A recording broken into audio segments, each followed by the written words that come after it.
Welcome to my channel. Let's start a new story. Emily stared at the ornate invitation in her hand, embossed with Gothic script. Her friend Alice had sent it, urging her to come to a secluded cabin for a weekend retreat. The forest was dense and foreboding, but Emily needed a break from the city. The promise of a relaxing weekend was too tempting to resist. She packed her bags, unaware of the lurking dangers ahead. As she drove through the winding roads, the trees seemed to close in, shrouding the path in shadows. She felt a chill run down her spine, but dismissed it as nerves. She was determined to enjoy this getaway, hoping it would be a weekend to remember. The cabin stood isolated, surrounded by tall, ancient trees. Its wooden exterior was weathered, and the windows were dark, giving it a haunted appearance. Alice greeted Emily with a warm smile, trying to ease her friend's anxiety. They entered the cabin, which was dimly lit and filled with old furniture. A sense of unease settled over Emily as she looked around. The air inside was musty, and every creak of the floorboards seemed amplified. Despite the unsettling atmosphere, Emily tried to relax, attributing her feelings to exhaustion from the long drive. As night fell, the forest outside grew eerily silent. The two friends sat by the fireplace, its flickering flames casting eerie shadows on the walls. They shared stories and laughter, but Emily couldn't shake the feeling of being watched. The wind howled outside, making the cabin's wooden structure groan. Emily's unease grew, and she decided to retire early. As she lay in bed, the silence was broken by faint, rhythmic tapping. She strained to listen, but the sound seemed to come from everywhere and nowhere.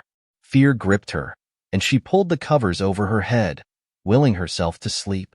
In the middle of the night, Emily was jolted awake by a loud bang. Heart pounding, she glanced at the clock. 3 a.m. She heard footsteps outside her room, slow and deliberate. Summoning her courage, she crept to the door and opened it slightly. The hallway was dark, but she could see a shadowy figure standing at the end, facing away from her. The figure turned its head slowly, revealing hollow eyes that seemed to pierce through the darkness. Emily gasped and slammed the door shut, her mind racing. She was no longer alone in the cabin.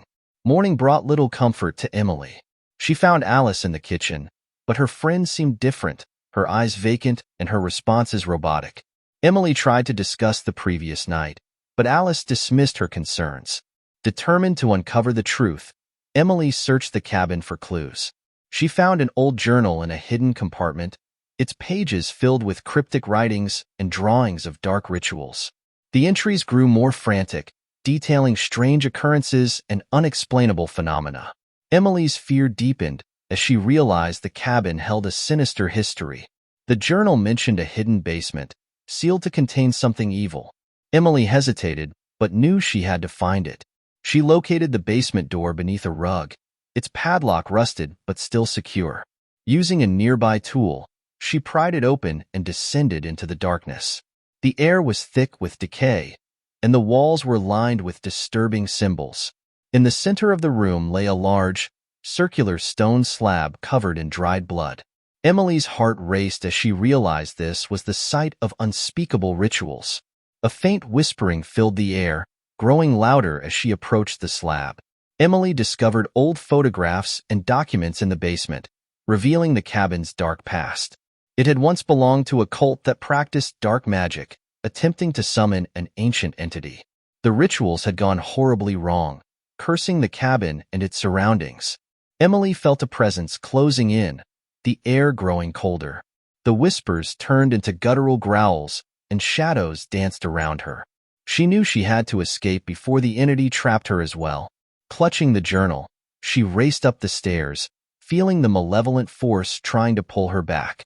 Back upstairs, Emily found Alice standing by the front door, her eyes now black voids. The entity had taken over her friend. Alice moved towards Emily with unnatural speed, a twisted smile on her face. Emily dodged and ran towards the car, fumbling with her keys.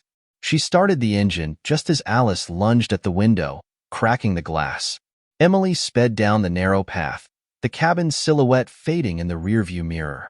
As she reached the main road, she glanced back one last time, seeing the shadowy figure standing at the edge of the forest. She knew the darkness would never fully let her go, but she was free for now.